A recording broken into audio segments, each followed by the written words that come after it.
Well, hey, good day to you. This is Todd. I am a regular dude walking in the Word. We are going through Exodus right now, and we're in Exodus 20 going through the Ten Commandments. The Ten Commandments are listed over here. You have the first four, which is my relationship to God. Then you have the last six, which is my relationship to others around me. Okay, so the first four is up and down, my relationship to God. The last six, my relationship to others around me. Okay, and remember the saying. If you have a cutesy saying to help you memorize the Ten Commandments, you can go ahead and let me know what it is. But if you don't have one, I have one. It's go into Venice, silly puppy, monkeys and snakes like everybody.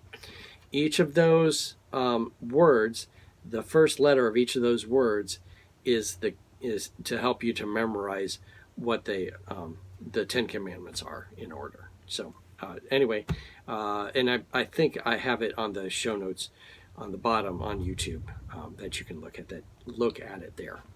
Today is number 7 of the Ten Commandments, and it says this this is Exodus 20 verse 14. Long verse. Listen up. Here's how it goes. You shall not commit adultery.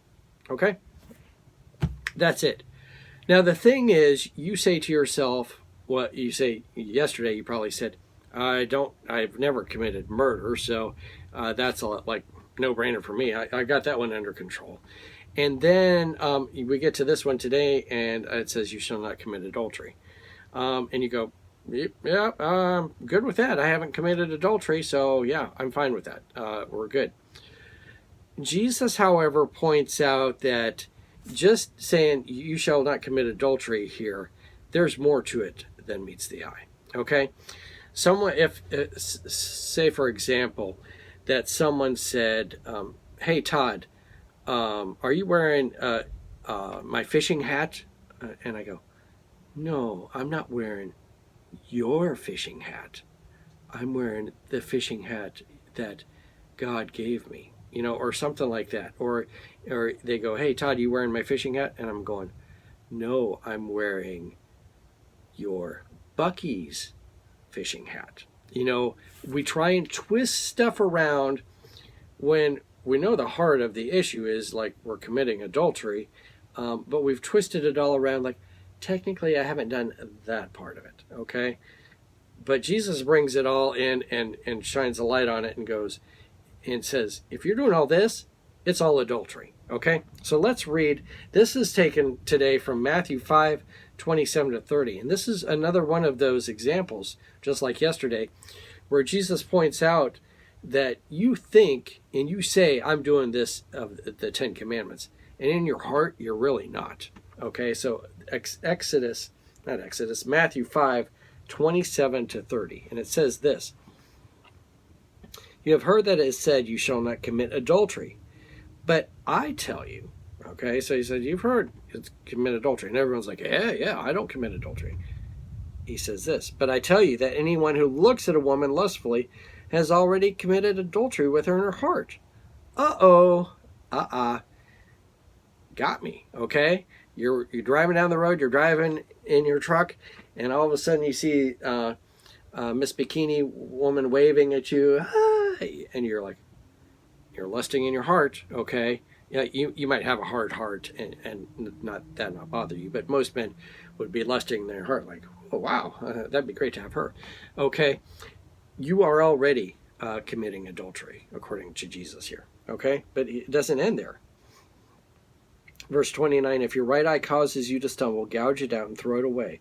It is better for you to lose one part of your body than for your whole body to be thrown into hell. And if your right hand causes you to stumble, cut it off and throw it away. It is better for you to lose one part of your body than for your whole body to go into hell.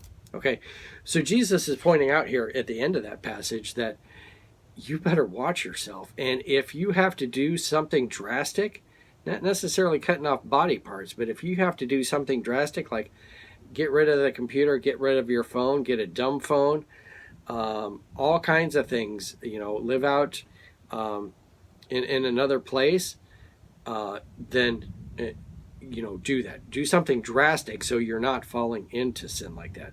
It's better to take that drastic action and not fall into sin than to, keep on living that way and fall into that sin. Okay? So that is, you shall not commit adultery. And again, that's one of them that we think, oh, yeah, I've got that down. Oh, no, many of us don't have that down. And that's a struggle for many of us to watch in our lives. And again, it points out these 10 commandments were given, and it shows us our heart, and it shows us that I can't possibly, do all the 10 commandments. And the 10 commandments were given. And remember, we said this at the beginning, that you have those 10 commandments, and if you go, hey, I'm good with all 9 of them. I've never done anything, never stolen, never committed murder, all that stuff. But if I have a problem with adultery and if I have a problem with the lust here, I've broken the commandments. That makes me a sinner. Okay, it's just like I broke all of them. All right, so that makes me a sinner, and it points me to Jesus, that I'm a sinner here, and the only way I can have eternal life and be with Jesus is if Jesus takes my sin away. All right, so hopefully that makes sense to you with that. Thank you for watching. I'm a regular dude walking in the Word, and I look forward to seeing you tomorrow as we continue our journey through Exodus. Lord's blessing. I'll see you then.